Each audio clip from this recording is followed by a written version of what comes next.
Should you take vitamin D3 with K2? There are tons of people online telling you that you should do this, but is that really the case? Should you? I'm going to give you the answer. But I'm also going to tell you who definitely should not be doing this. Guys, I'm Dr. Jen. It's good to see you. So we're going to jump right in and talk about vitamin D3 and K2 first, and then talk about should you take them together. So vitamin D3 and K2, they're vitamins, but they work together, in particular, in the case of calcium metabolism. So vitamin D3 increases calcium absorption and mobilizes it from storage. The vitamin K2 activates certain proteins that direct where that calcium goes in the body. So you see, we need both and they need each other. So you're probably saying, well, then why are people saying you should take vitamin D3 and K2 together? Or maybe you're saying, that's, they work together. They should be together. Well, it's not quite that simple. There has been some evidence for combined supplementation, taking the D3 and K2. So there is some research that suggests that taking both of those vitamins together may have some benefits. Write in the comments, by the way, let me know, are you taking vitamin D3 with K2? Did your doctor tell you to? What are your thoughts? I would like to know. Write that in the comments. There is some research that suggests that there may be some synergy. Some studies that show that total bone mineral density in patients has been increased in those taking vitamin D3 with K2. So there's this potential benefit of increased bone density. And we know bone density is very important, so that's a potentially important thing. Then there's also been a question about whether D3 and K2 can help your heart status, can help reduce calcifications in the heart vessel walls, artery walls. And that has been suggested as well. I would say those are the two main reasons why people say take D3 with K2. It's going to help your bones. It may help with cardiac, blah, blah, blah, da, da, da, da, da, da. Okay.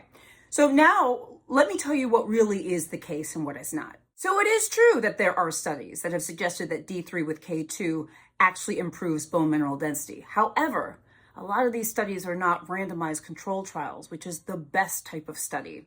Many of them are observational studies, which is not as good of data.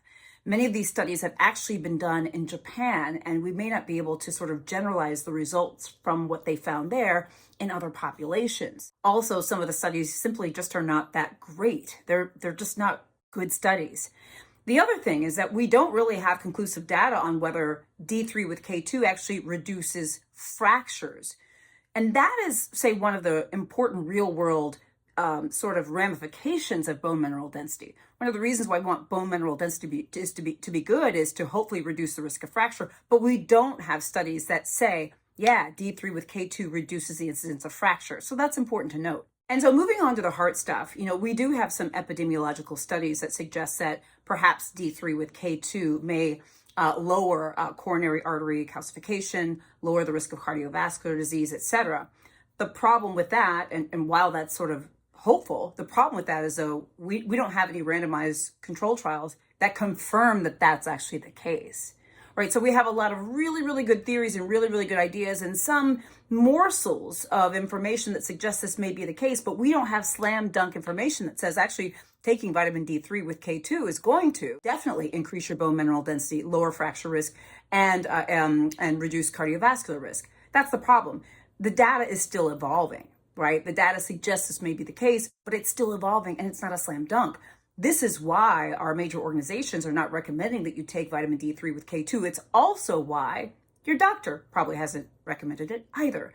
Now, it's not to say that the data is not going to change, that we're going to get more information that confirms this, etc. But the problem is we just don't have this right now. And also, remember I said I was going to tell you who should not be taking this. So vitamin K2 can interfere with Coumadin, which is a blood thinner, or warfarin. So if you're on Coumadin, warfarin, this is probably not the thing for you. Of course, I'm not your doctor. You got to run this by your doctor, but you got to keep that in mind. There are other people that are at particular risk or potential risk for being on, vitamin K2 as well. So the research is promising. It's just not fully complete, and it doesn't fully confirm the benefits that we would like to see with vitamin D3 and K2. So that's why right now, for the average risk person, okay, we're not talking about specialized populations, et cetera. For the average person, your doctor is not likely recommending vitamin D3 with K2. I'll let you know should things change. I would say also ask your doctor, okay? I decided to do this video because I'd seen so many social media videos on it, and then I actually had a patient not long ago ask me about it, and I was like, oh my God, yeah, I have to do a video on that.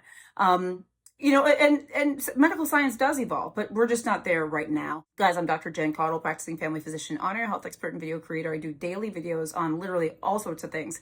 I have actually a whole playlist on YouTube on vitamins and supplements, so check that out. Actually, I'll try to link that here.